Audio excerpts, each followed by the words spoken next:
So I started go-karts when I was 18. Did that Yeah. for about a year and a half, 2 years. We are going to be able to, with our partnership with them, the most recent partnership with them, be able to do potentially a few more NASCAR races this season, and ovals being a potential and possibility as well. I want to be a guy like Brian Clausen, his determination, his ambition his determination to win, his ambition, and like doing the Chasing 200 tour with my Circular Insanity tour. Welcome to the Pit Crew podcast for episode number 12. I'm back here with Robert Hill once again. Today we got a very special guest. It's going to be Nathan Byrd. We've seen him driving for DGM just last week at Portland, and he's going to be live on the show here momentarily. Robert Hill, what's going on, man? How you feeling about today's episode? We made it 12. I'm super excited going into it. Yeah, man, definitely excited to be back once again. Of course, we took last week off. The week prior, we had Raw Gator on, and Mason Maggio the week before. Currently, that's standing as our top video. 78,000 views on that one. Let's see if we can get up to 100K maybe in the next week or so. But really excited to have Nathan Byrd on here tonight.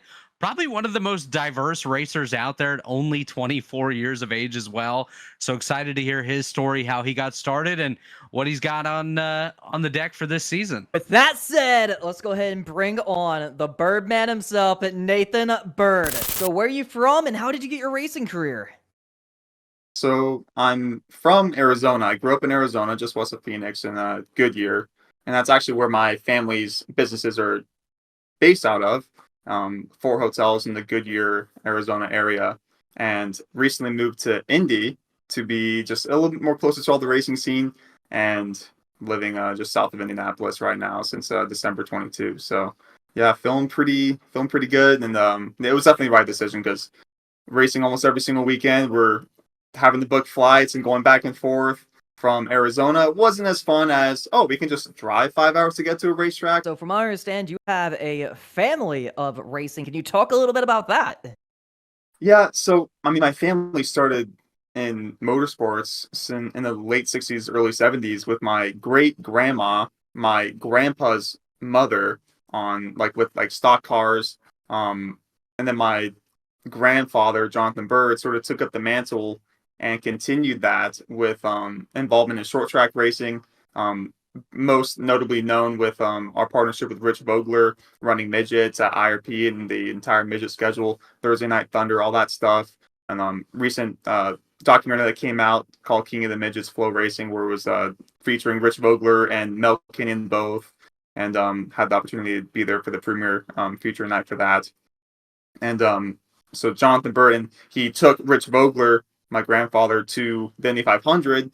There was a deal going on at the Speedrome, which is a track here in Indianapolis, and they basically said the person who wins this the Speedrome championship for the midgets will get like a 1,500, like whatever, some incentive, some extra incentive, like, hey, we'll put it towards Indy 500 entry. And Rich Vogler won that. That jump started his opportunity to get into the 500, and therefore also my family's involvement in the 500 as well.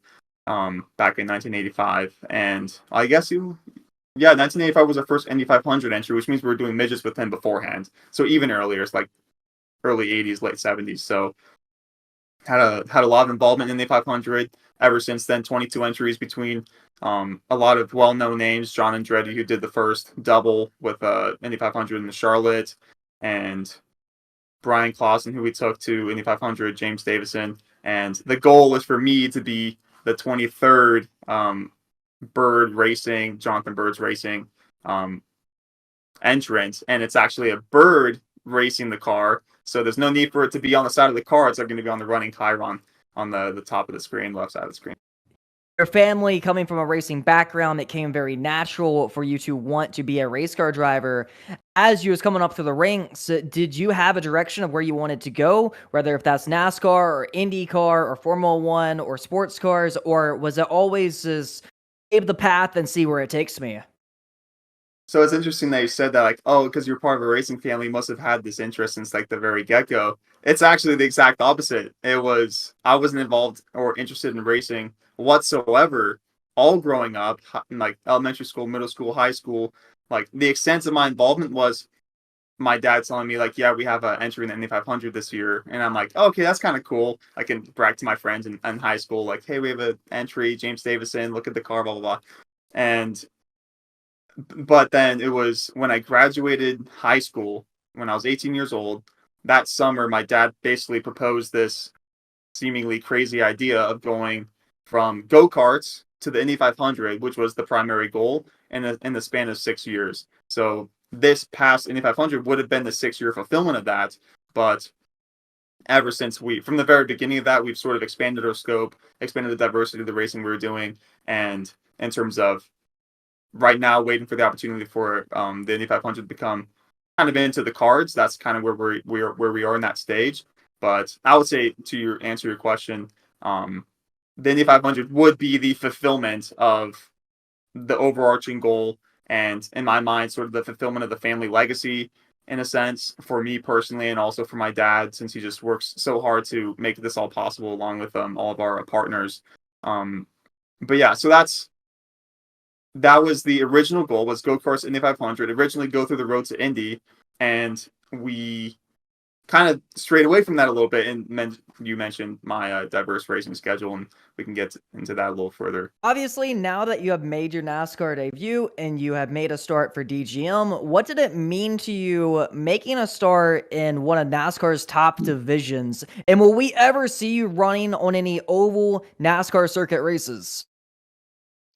So Clean Core Solutions, which is the company that we had as a primary for my NASCAR debut, we are going to be able to, with our partnership with them, most recent partnership with them, be able to do potentially a few more NASCAR races this season, and ovals being a potential and possibility as well. So which I'm really excited for. And although I'm primarily a road course guy in terms of what I've been fundamentally professionally trained in, I also do a lot of short track racing, and I don't know, I'm really interested to see how that sort of transition between short track racing versus like 1.5 mile ovals, 1 mile ovals, like 2.5 mile ovals, super speedways, like all that transition. I think it's going to race very differently than what I'm used to, which is just another little head feather to put in my caps, whatever that phrase is. Yeah. So, but being able to make my debut in Xfinity, one of the biggest things I was really like happy about and surprised by was the support of the fans and being able to engage with them. And they're just everywhere. There's fans everywhere. You can talk with a bunch of different fans, all different walks of life. And it was really special to be a part of that sort of event and that community. The NASCAR community is really, really special. And I don't get that experience when I'm driving Formula cars on a weekend where there's not really any fans, or at least they don't come up to you in the pits. But yeah, so that was awesome, and being able to do it with DGM Racing, they immediately welcomed me like I was family, and I felt like very, very welcomed, which was really grateful for. And yeah, just being able to run in NASCAR, there's definitely a higher level exposure that you're getting, and I've definitely seen that with follower counts and things like that. And I really wish I could just be uploading all this content for my NASCAR race and debut and this and that, but in terms of like in-car footage, but that's not possible. But yeah, I think that answers your question.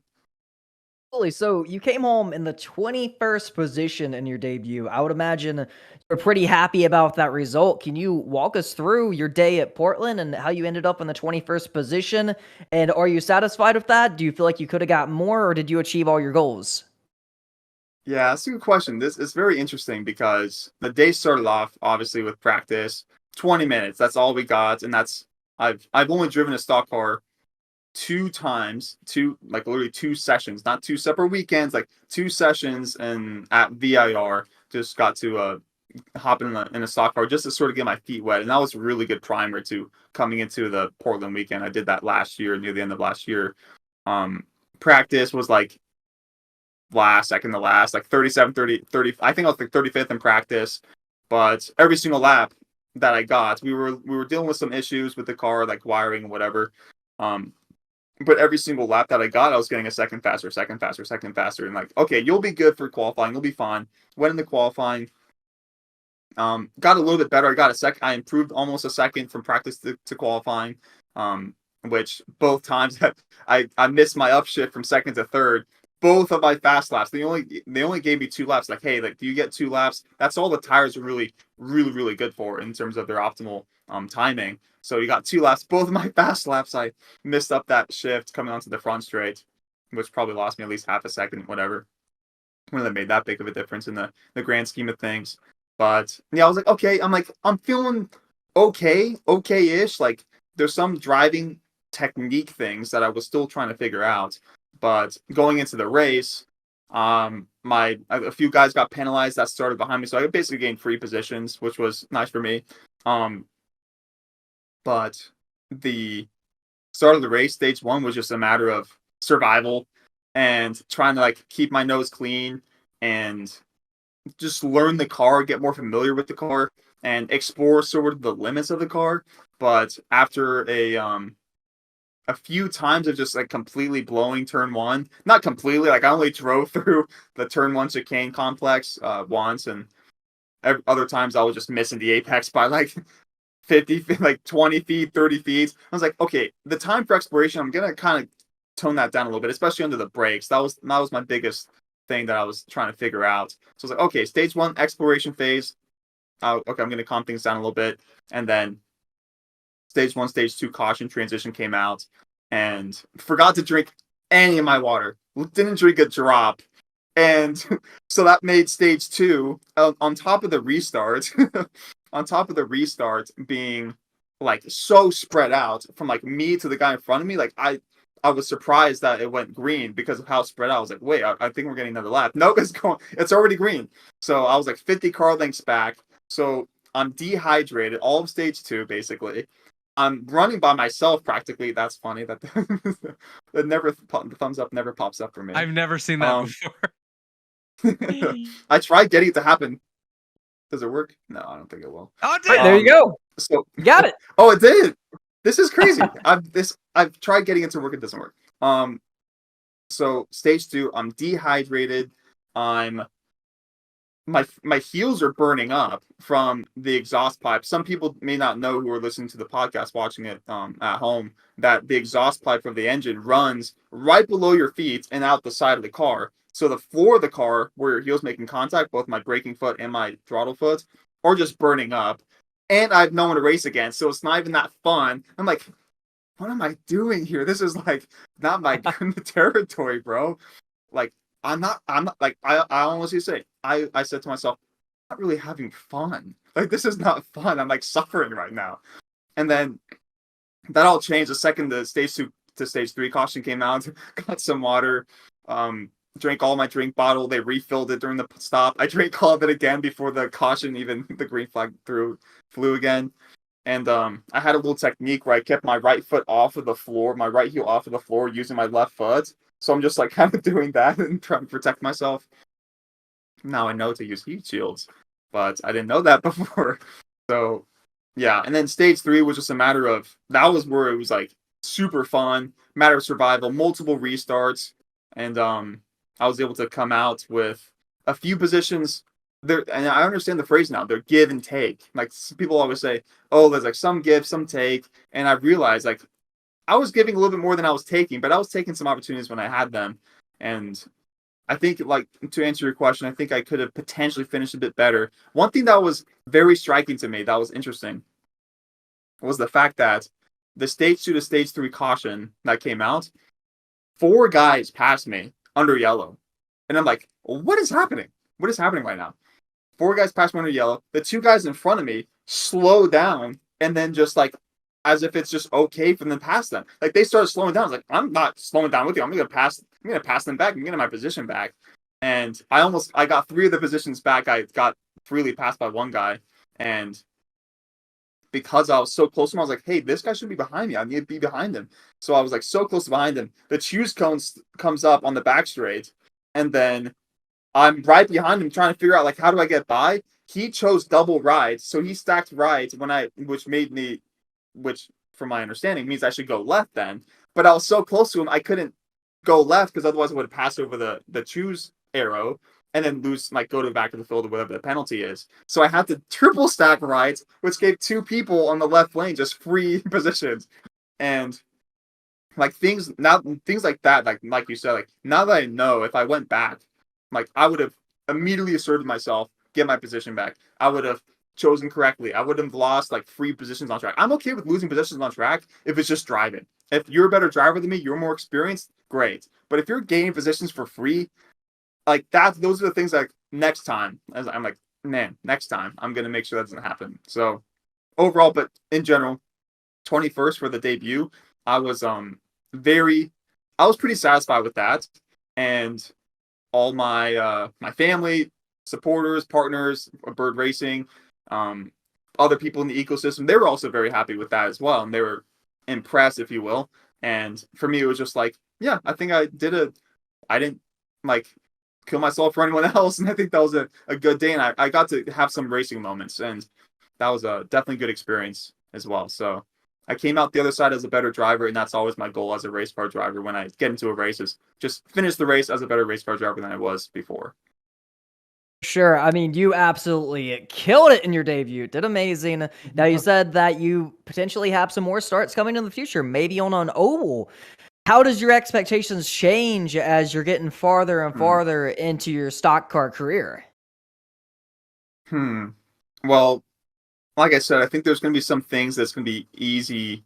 Like, there's some things I still need to figure out from a driving perspective. And that's just something that I was like, I just can't explore these nuances of the car without taking a lot of risk on and like potentially losing a lot of time, a lot of positions. So my expectation will be to become more comfortable and aware of like the car and its dynamics and how to drive it at the limit. So in my road course performance, I think will improve, and I'll become more competitive. I'll properly be driving the cars and take them to the limits and racing against guys a bit more aggressively now that I'm able to do that. So a lot of driving pace is just fundamentally how comfortable are you with the car. So I think there's a bit more ground to be made up there. And as for ovals, I just have no idea like what to expect. I'm hoping my short track experience and big fast cars will help me in that arena, but I'm not necessarily banking on it. And I think it's just going to be another thing where I sort of have to fly by the seat of my pants and learn on the fly. And I think I've become better and better at doing that to some degree. So I would say my road course performance is going to start outpacing my oval performance potentially. But in the end, I think if I'm driving a stock car, I'm driving a stock car. So if I get better on an oval, I'm going to get better on a road course and vice versa. So I'm looking forward to that. So was there any teammate, like, did you lean on Kyle Weatherman at all for any help going into the weekend, or any particular driver that you leaned on that really helped you make it throughout the weekend? And jumping into this experience where you didn't get a lot of track time, I would imagine any help would have been huge for this opportunity. Is there any driver out there that you leaned on? Yeah, that's a good question. I was actually talking to quite a few drivers trying to pick their brains and like, hey, what are your breaking points here and this and that, and even just general like getting into the race philosophy and mindset, like how should I be thinking about the race. Kyle was definitely one of those resources. Talked with Preston as well, another DGM racer, and Garrett Smithley, talked with them a little bit. Josh Balicki, who normally drives the number 92 DGM racing car, and as well as I don't want to mess up his name, Kligerman. I'm just going to say his last name, Kligerman, who apparently is one of like the top guys in terms of the road course world and maybe just Xfinity in general. I was able to talk to him a little bit. We were sitting next to each other during the autograph sessions and signing, which, funny story, I was the only guy. Apparently, nobody gave me the memo. I didn't know this was a thing where I was expecting all the drivers to show up wearing their driver suits, this and that. I was the only driver that showed up to the autograph session with his driver suit on, which in retrospect, I'm okay with that because I can stand out a little bit, make a little bit of a difference. Oh, he's in his driver suit, cool. Represent the sponsors to the fans, all that good stuff. But nobody gave me the memo that like literally no one else. Everyone was just in their normal black and white t-shirts and stuff like that. So yeah, thought that was funny. Well, we'll go ahead and pass you back to Robert Hill, and he's going to shoot you some more questions here. Yeah, Dustin mentioned the fact of picking the brains of fellow drivers for your debut weekend at Portland, but in your racing career in general, has there been somebody that's kind of been that mentor to you? Obviously, your family's had connections to some great drivers throughout the years with the Indy 500 efforts, but has there been a person that you've been able to lean on all throughout your career? And maybe what's one good piece of advice that they've given you that you would pass on to somebody else? Oh man, you guys, your questions are amazing. I think that over the course of my racing career and driver development, because I started go-karts when I was 18, did that Yeah. for about a year and a half, 2 years, and then my car career started off in the Lucas Oil Formula Car Racing Series, which was February 2020 was my first race in that. It's just like little small Formula cars, no downforce, very low horsepower, just learning the fundamentals of race car driving, and it's all a school series and this and that. And then the year after, I did the Skip Barber F4 series as well, which has a lot of instructors and schooling as well. So I would say that there's been a lot of to answer the question as concisely as possible. There's been a lot of people who have helped with my development as a race car driver, my driving technique. A lot of mentors, a lot of coaches across all the disciplines. There's always been a mentor and a coach for every single, like the modifieds, pro lates. There's always been someone, formula cars, even stock cars. There's always been guys that have helped guide me and instruct me. And I mean, guys I'd also like actually call like this guy driver coached me. Like he was actually my driver coach. James Davison is a good example of the formula car side of things. Once I started getting a little bit better, and we got to a point where it's like, yeah, honestly, man, like if I hopped in the car right now, like to like give a baseline. Some guys do that in the formula car world. You give a baseline to the driver that's driving the car. He said, I don't think I'd like go much faster than you are right now. So I think it's better if you just stay in the car, keep on getting seat time, and let me know what you think about the car and all that stuff. So I was getting to a point where I was just progressing, and it's only because of all the people that have supported me and taught me over the course of the years that I've been racing. And I would say, hard to say what particular piece of advice someone has given me that I would pass on to another racer. I think I've come to some conclusions and some ideas about driving and general racing that I've accumulated through the synthesis of all the information that I've gathered. And I would say, in terms of advice that I've gathered from people, if you want to get faster in a race car, it's fundamentally about being comfortable first. And because if you're not comfortable in the race car, you can't take it to the limit. There it is again. You can't take it to the limit. And then once you have that comfort, then you can start exploring the limits. And it's about taking small bites. That's one of the big things that those school series early on taught me is small bites go a long way. Because if you take a big bite, you don't know what you don't know. So you have to take really small incremental bites and pushing the brake zone, getting on the throttle a little bit sooner, turning in a little bit faster, asking for all these things as a driver that you want to do to go faster. You have to do it very incrementally, and small bites was a really big piece of that. So I still use that to today. When I was making my debut and racing the stock car at Portland, that was my goal. Just take small bites. Don't make any big mistakes. It's going to send me flying off the track. And don't try to be a hero and outbrake some guy that potentially has a better car than you or has way more experience than you. And I could recognize that I can't brake as well as this guy can right now. So he's going to outbrake me. He's going to get the position. But that's fine, because eventually, if I take those small bites, more practice sessions, get more experience, I'm going to work my pace up. So that's advice I would give to any up-and-coming race car driver, anyone that wants to even do sim racing. That's the key goal, is to just take those small bites. And if you don't know the fundamentals of race car driving, you need to learn them from someone that can teach you it, or look up online tutorials or things like that. And that's definitely a good way of looking at it, taking those small bites or the baby steps throughout your career, not necessarily jumping right in and expecting success right away. And I think that's where a lot of people falter, is they go in thinking, I'm going to be the best because I was the best at the other level. I'm going to come in and easily stomp the field. And it's just disappointment for them when it doesn't go that way. But you just mentioned sim racing right there. And of course, we're a big group of sim racers around here with Drive Smart Warranty. Dustin's sitting at his sim right there, up there on the screen. But how important is sim to you as a race car driver as you prepare to get behind the wheel, maybe of a new car and track combination, or even going back somewhere that you've been before? Yeah, I would say the simulator is probably one of the greatest tools that any race car driver can have at their disposal. Obviously, you're a sim racer, that's the only tool you have at your disposal, but racing cars in real life, it's second to none in terms of how these um, simulators laser scan these tracks, how ultra realistic it can be, especially if you have the right equipment.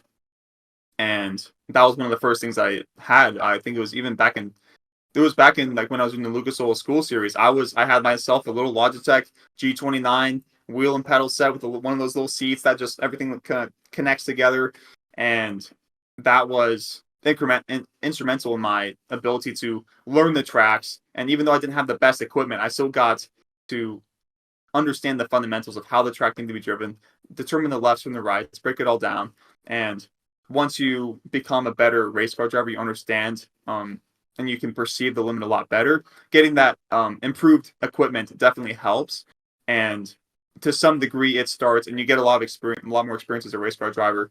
To some degree, it starts transitioning away from being a tool to help with your driving technique, because you can really only get the nuances down once you're in person in the actual car that you're racing, because some cars aren't on iRacing or any other simulator. Some cars aren't, so you're fine-tuning your driving on iRacing for a car that you're not actually going to be driving in real life. So to some degree, it starts becoming like there's diminishing returns in that regard.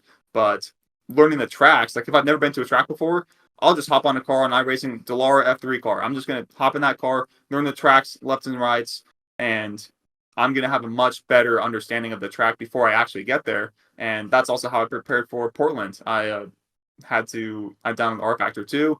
Portland was on there. There was a Cup car, TA2 car. Was able to get experience, and that really helped cut down. If I had to learn the track in 20 minutes and learn the car, a completely different car I've never driven before, in 20 minutes, or let's just say another, like, well, 2 more laps in qualifying, so really not that much seat time, I would have been struggling for sure. And it would not have been as good of a time as it was. So getting that understanding of the track on the simulator is just so crucial. And anyone that's not really training on the simulator to become better, especially if there's a lot of room to improve in your driving technique, you're not racing the simulator, you're definitely missing on potential pace gains. And aside from the sim, obviously you mentioned jumping on R Factor. I don't think Portland's on iRacing yet. Hopefully it gets there soon. But aside from sim, what else have you done or did you do in the weeks leading up to your Xfinity debut to make sure you were in the best possible position to succeed this past weekend? So driving race cars, if unlike some people's potential perceptions, it's very physically demanding. And you can see my hand still recovering my Ooh. shifter. It's still recovering. I got a pretty good blister. It's okay. It's okay now. It's almost healed up all the way. But like that's 12 shifts per lap for 75 laps, not including practice and qualifying. So it's quite the demand especially if you've never done it before. Maybe I'm gonna wrap my hand next time. But not only that, my heart rate was up in the 180s at the very least, like 183. My average heart rate was like 155, which is actually a higher average than I usually have during my Formula car racing. And it's because the car is really hot. And if the car is hot, your heart rate goes up. And if you're not fit, then that's going to fatigue you significantly. And even though the car is not muscularly really fatiguing to drive, if your heart rate can't keep up with it, you're just going to run out of breath and you're going to start feeling faint, dizzy. So you have to prepare yourself physically, and that's one of the major things that I do. I train at Pit Fit, which is they have 2 locations, one in Charlotte and one in Indianapolis. It's essentially a private gym that's primarily for race car drivers. A lot of IndyCar guys and Road to Indy guys train there. And training there has been really crucial in improving my fitness, improving my strength levels, because when you drive Formula cars, for example, you need, like, there's no power steering. You have to physically be turning the wheel, and there's downforce, so it's making the tires even more grippy, which means that the wheel becomes even more hard to turn. So there's a lot of things I have to train for, and obviously if I'm going to be racing Indy 500, I can't just focus on, okay, I'm going to be in the sauna for an hour straight, and I'm going to train my body to be heat resistant. There's an element of that, but primarily it's in the Formula car world, it's strength training and becoming better. And then, well, now Indy cars have aero screens, and that makes things a lot harder than they used to be. But yeah, I was not surprised by the physical challenge of the stock car, but yeah, that's why I got dehydrated, because you sweat so much so fast. If you're not replenishing your fluids, you're gonna go down the drain very quickly. And that's a big aspect that people don't really think about, is obviously, first of all, the physical fatigue that you experience, the mental fatigue as well, because you're focused so much on each and every turn. What's coming up next? What did I just do? How am I going to fix that next time by? And then the heat of the car, it's insanely hot. We've seen numerous times where drivers end up having to go to the infield care center after the race and pump themselves full of IV. So it's pretty insane, some of the stuff that people don't really notice. But obviously, we spoke about the diversity of your racing background, your schedule. What is your favorite car and track combination that you've ever done? And what's at the top of your bucket list aside from the Indy 500? We know that's up there. What else do you got at the top of that bucket list as well? Yeah, yeah, awesome question. So favorite car track combo. I have answered this question before, and I'll do it on the road course side, and I'll also do it on the oval side. Yeah. So on the road course side, I would say my favorite road course is probably Watkins Glen Okay. International Raceway, and just because it's so high speed, it has so much grip in the track, so you can just go very, very fast. And I think driving the F1000 car, it's a 1000cc Suzuki like Gixxer motorcycle engine, so it's only 185 horsepower, 1000cc. But the kicker is it only weighs 1,000 pounds with me in it, plus all the fuel and all that stuff. So the car corners and brakes like crazy, almost like an F1 car, and combine a very light car with downforce on a track like Watkins Glen, you're just absolutely flying. And that's a track where I have the track record for the F1000 car there, and a few other tracks as well. So I'd say that's probably one of my favorite car track combos, is the F1000 car at Watkins Glen on the road course side of things. On the oval side of things, I would say that right now my favorite is probably the Silver Crown car at Gateway, which is a mile oval in, I think it's Illinois. And that's I think Trucks and Xfinity also race there, right? And maybe They Cup do. as well. Okay. Yeah. So I think Cup's there. Yeah. okay. So running the Silver Crown car there is insane, because like you're hitting top speeds of like 180 miles per hour plus, maybe 185, and the tracks are so big, it's so fast. I'm every single time I've gone there, I've done well. So that also plays a factor in my liking or disliking for a particular car or for a particular track, is how well do I do there? How much fun am I having? Because Of course. it's you have a lot more fun when you're winning. So, and generally speaking, so. But if I had to choose a car track combo that I haven't driven before that I would like to, would probably be, for example, a midget at Winchester Speedway, which is a really high banked half-mile track in Winchester, Indiana, which is like, people call it like the Daredevils track, and people used to drive midgets at Winchester, but they don't anymore. So that's just like it would be a very challenging combination to do that, and I think that'd be pretty cool. Yeah, that sounds absolutely incredible, and it would be very, very cool to see that. I'm going to toss you back over to DLB up there. I think he's got some more questions for you before we get down to the end of the hour. Absolutely. So, you told us pre-show that you were a development driver for Rickware Racing at one point. How did that deal come together? So that was primarily a result of our partnership with Rickware Racing, running James Davison, who we had just recently ran in the 2020 Indy 500. And actually, it was actually the 2019 Indy 500, since that was like 2020 where we had the Rickware Racing deal go through for the Indy 500 as well. So we were running James Davison in the Cup Series, and a part of that deal to run the Cup Series with James Davison was essentially Nathan can do pro late model racing with Rick as the Rickware Racing development driver, and that was it back in 2021. So that's essentially how that happened. My dad and my vice president of Byrd Racing, Kristen Teehee, they both do an amazing job in getting those sorts of deals put together and putting me in the seat of race cars, which is the only way to get better. Absolutely. So, obviously, you made your first NASCAR start. You've been doing all of this road stuff. What's next for you in your racing career?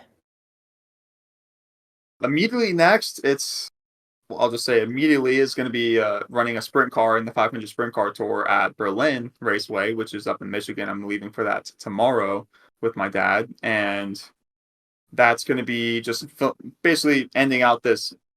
I can't say finishing out this year. I feel like it's barely even started, but doing all the short track racing that's on the schedule for this year, potentially more NASCAR racing, the Formula Car racing that we have on the schedule, and whatever other things that my dad and his crazy brain can cook up, that's what we're gonna do. So that's the primary thing, and obviously like the Open Wheel Showdown stuff near the end of this year in Las Vegas and Irwindale, where I'm gonna be driving all three divisions: the midget, the wing sprint car, and the super modified. We'll have deals all put together to run that stuff. So yeah, it's just running for different series, doing a lot of short track professional racing, and we're developing a race car as well out of the Ride Drive Motorsports shop, which is where I've gotten a lot of Formula Car experience.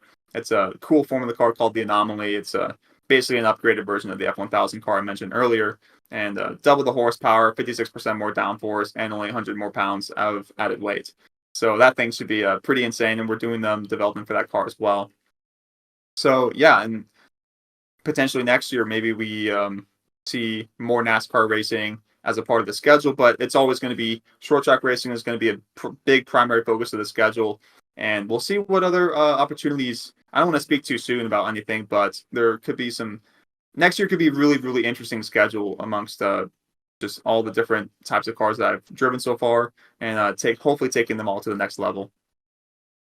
Always diverse. So I love asking all our guests this.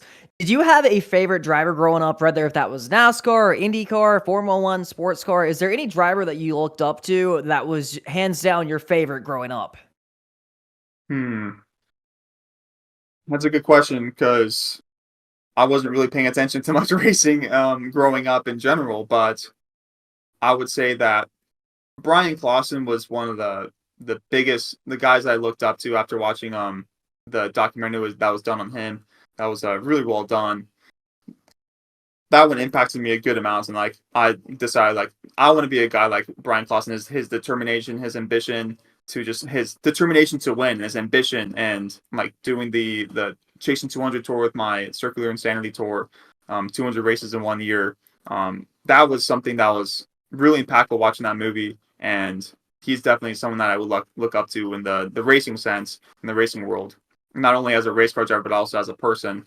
And James Davison, he was also one of the biggest influences on me because he was doing all these different things. He did some short track racing. He went to Indy 500, and he's also been one of my primary coaches back in 21, 22, even some 2020. So those two guys, and obviously did a bunch of NASCAR stuff. So he was like very diverse, very probably one of the most talented race car drivers in the world. So yeah, I would say those two guys, and yeah, I'd say those two guys. And Kyle Larson is like coming up there. I don't know him that well personally, but just what he's doing, he's sort of doing what I want to do, which is just race everything at the highest level possible and just be awesome. So that's definitely inspiration as well. Absolutely, I completely understand that. But for all the fans at home, obviously, Nathan Byrd is a race car driver. You want to race everything. Talk a little bit about your goals and hobbies outside of racing. What is Nathan doing outside of the racetrack?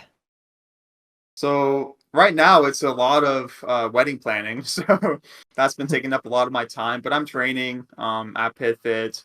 Earlier this year, before things got super, super busy, I rekindled my engagement with Brazilian Jiu-Jitsu, and that was a lot of fun. I do enjoy that a lot. Just self-defense plus getting a good workout in. Gaming was a big part of my life for a very, very long time, like esports, Call of Duty. Like I'm a big Call of Duty guy, and I was like doing game battles, GBs, like kind of competitive level stuff. And but that's just with everything coming up, getting married, and doing all the racing I'm doing and higher levels, and just not really having the time for video games anymore. That sort of went down to the wayside a little bit. Unfortunately, I love playing with the boys. The boys, you guys are out there. They are awesome. But the only other, I guess also iRacing. I'm doing driver coaching as well. I driver coach guys. So on top of just iRacing on the simulator and doing things like that, I've been driver coaching guys as well, which is always, it's just so fun to help guys get better and better. And yeah, that's been really fruitful, and I've really enjoyed that a lot. So that's pretty much like my life, and I'm racing almost every single weekend. So if I have an off weekend, it's like, wow, I'm like, okay, what do I do with all this time? I have no idea. So yeah.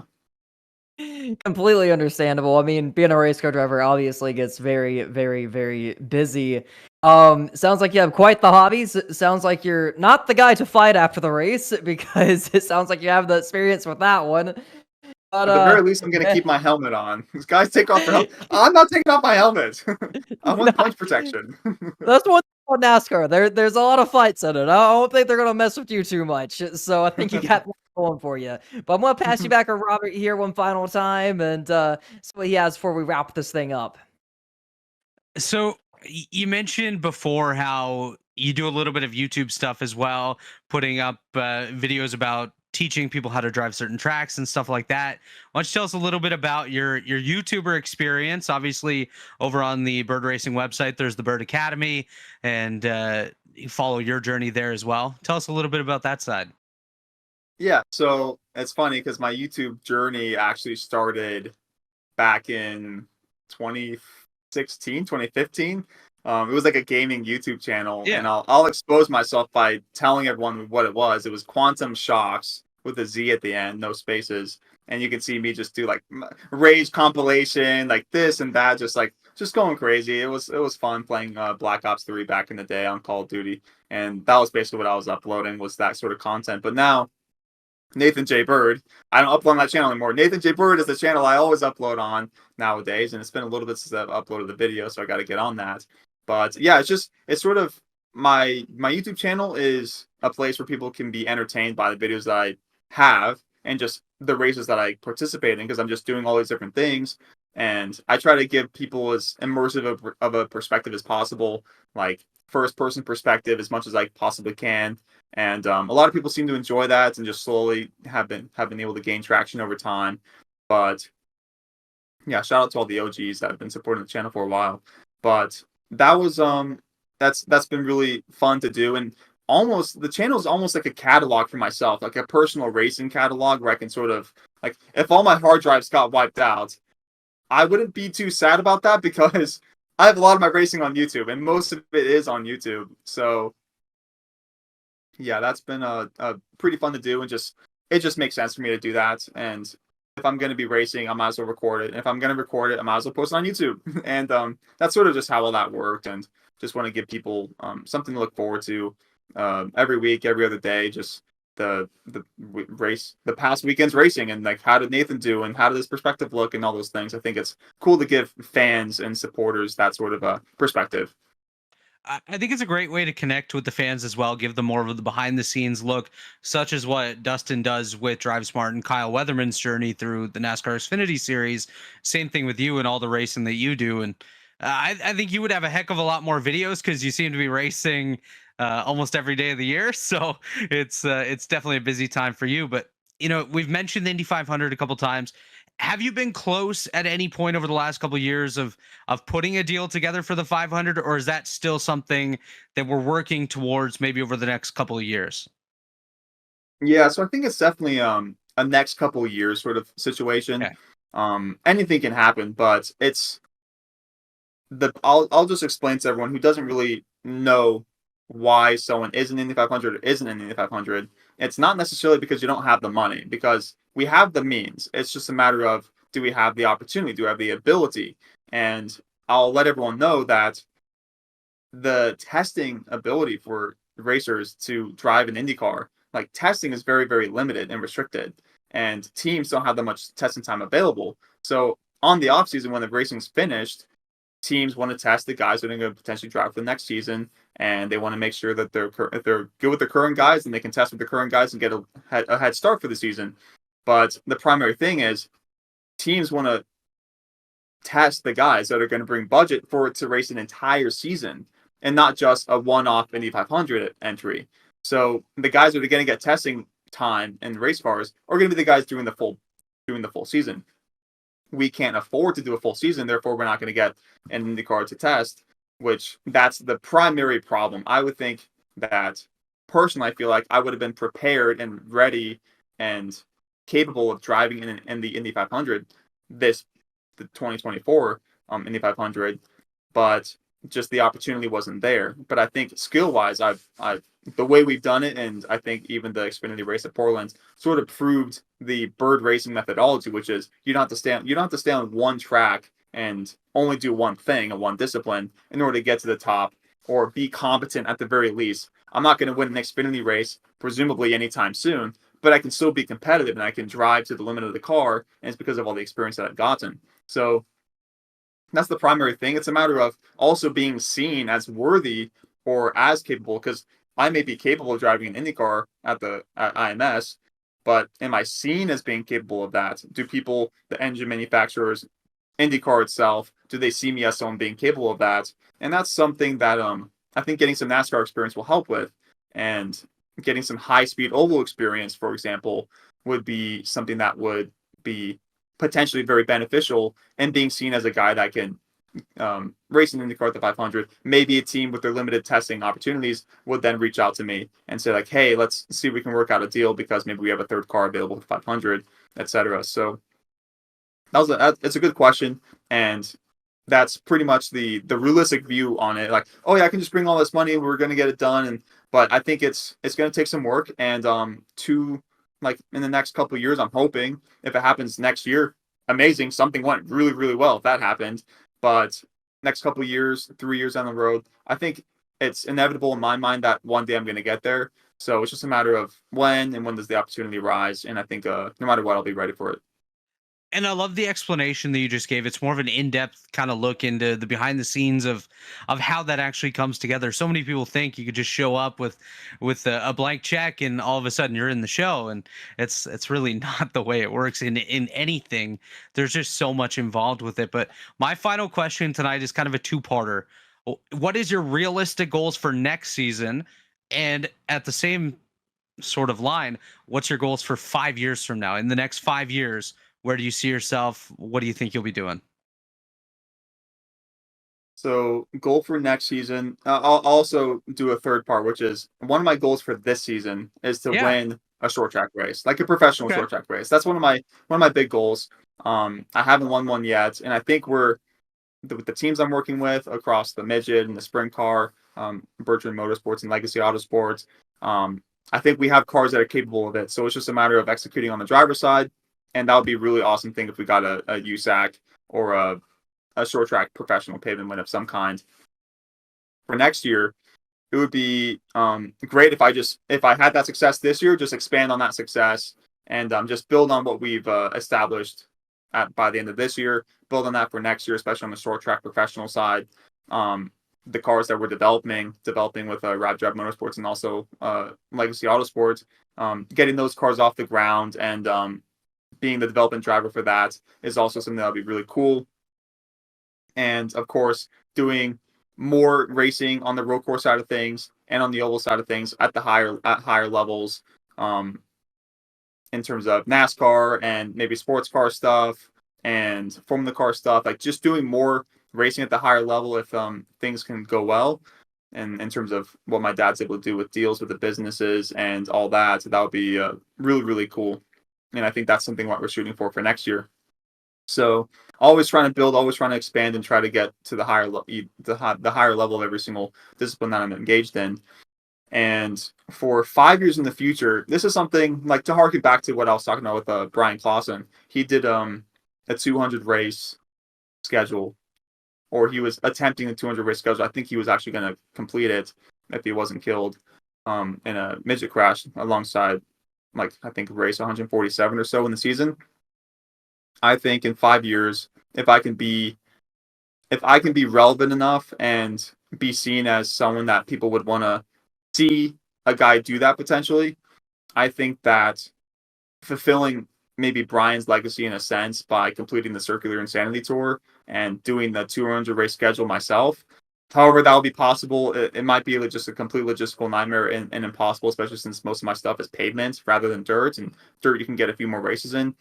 That would be something that would be really, really cool. And maybe that's 10 years down the line. Maybe that's 5 years down the line. But that's something that I would say, just having, because of my diversity and my experience, in 5 years, if I could just have like the most insane racing schedule that no one's ever seen before, running in the top level of IMSA sports car, IndyCar, Indy 500, doing the double, or doing like top level sprint car, Indy, like little 500, like doing all these top level races that no one's ever done in one calendar year, and just being the driver that does that every single year, or at least maybe once once in his career. That would be something that's like, it's lofty goals, but that's something that I would really want to achieve. And I think if I'm capable of doing that, then that's something that we would probably eventually try to put together, especially if there's a lot of fan support behind it. So it's hard to say what I expect in 5 years. I mean, I hope I've driven a couple Indy 500s by then, and I can just do more of that, more NASCAR, more potentially IMSA, and just do more short track racing, and just stay busy, just run at the highest level of everything possible, and just keep on getting better. I definitely love those goals. I wish you the best in achieving them, and keep having fun out there, Nathan. Thanks so much for joining us tonight. I'm going to throw you back to DLB for his final questions, and then we'll wrap it up. Absolutely. So you talk about you want to do 200 races. How many do you feel like you're doing this year? This year, I think it might be a little slower this year, somewhere in the realm of like 90 to 100 races, potentially something like that. Only 90 or Um, 100. My goodness. but Woo. we've had a couple of years, like 2022 was a very busy year. It was like 120 something races. 2021 was like 89 races. I think we had 108 races. There was like, we try to stay interesting, keep myself busy. And my dad really likes to, like, oh, we can go to this race at this other track after the short track race, and just run the Formula car over here. And yeah, it's like a 5-hour drive. We can make it, like, run Saturday and then race another car on Sunday. He's always keeping me on my toes with his crazy plans, but that's kind of how you get a lot more races on the schedule than some people may think you can. Absolutely. So before we close off, is there any sponsors you'd like a shout out, or anyone you'd like a shout out here before we close off the end of the podcast? Yeah, it's all of our amazing partners at Byrd Racing. They're instrumental in me being able to do what we do, and my dad's work and Kristen's work, and getting it all done and getting all those deals done, and all the hardworking people at the hotels, and all of them that help facilitate the justification of us going racing and doing what we do. Our biggest partner, Sonesta Hotels, they are really, really instrumental, and really Sonesta Hotels, along with GMS, really, which is an HR company that we work with, they're really foundational in establishing, like, us being able to race. Like, they're foundational in, like, this year's budget being able to race. And of course, Clean Core Solutions, who just came on, a very, very recent partner who came on so that I can do and go into the world of NASCAR. So really grateful to all those guys, and Hope Givers International, charity organization based out of India, that are basically taking orphans and abandoned kids off the streets and into homes that they call Hope Homes, and educating them and bringing them up and giving them somewhere that they can thrive and succeed in life. So there's all these amazing partners. AZ Grass Raised Beef. I'm on the carnivore diet, actually, which, if you don't know, it's an all meat diet, like no vegetables, no fruits. It's just meat. It's just protein. And AZ Grass Raised Beef, they help facilitate that diet by giving me awesome grass-fed, grass-finished beef. And yeah, there's so many amazing partners, and Timothy Plan, and yeah, the Kipsu and FMX. So yeah, there's so many guys, like, you can see them all on the side of the car. They're all right there in the bottom quarter. We're not skimping out on space. We use up all our space, folks, on our race cars. So yeah, that's those guys are amazing, and the work of my dad and the team, Byrd Racing, is just, yeah, can't thank them enough, and just grateful to God for all the opportunities that he helps facilitate as well. Absolutely. Thank you so much for stopping by here today, Nathan Byrd, for coming on. Amazing episode. Thank you so much for stopping by, man.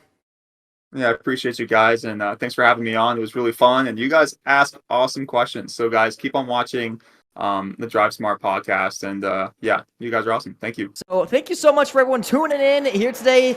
There you have it for episode number 12 of the Pit Crew podcast. We'll be back next week, Thursday night, 8 p.m. to show you guys another interview.